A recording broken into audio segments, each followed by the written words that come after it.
April 23rd. Upon taking the throne of Israel, David sought to bring the Ark of the Covenant to Jerusalem.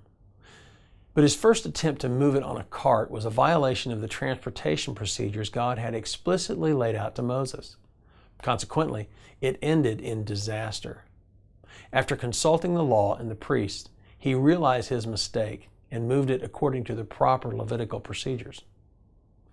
Moving the Ark to Jerusalem was just a part of a much broader initiative that David launched to establish a much more visible appreciation for worship throughout Israel.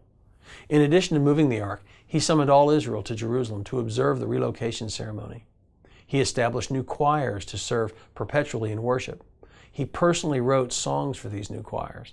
He sanctioned new roles for musicians, built new buildings, and distributed a gift for each family in Israel to mark the occasion. And in a highly unusual and controversial display, he personally danced in the parade procession. Appreciating, desiring, and even seeking the presence of God was not just David's passion. It was, in some ways, his obsession.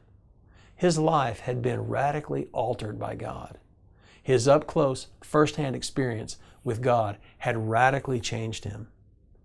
David's life shows us that when you encounter the living God and catch just a glimpse, even a vapor, of what He can do, what He's like, and what He intends for you, everything else in life pales in comparison.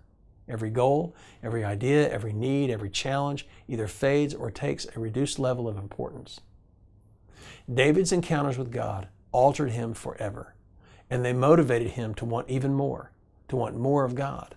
He wanted to go deeper, and as the Psalms so vividly and eloquently explain, he wanted that for his people as well. And through the inspiration of the Holy Spirit, he wanted that for you and for me. Here's today's application. Are you excited about God's presence, about God's purposes, about God's agenda? Are you obsessed with them? That's an odd question, isn't it? You may have never been asked that before.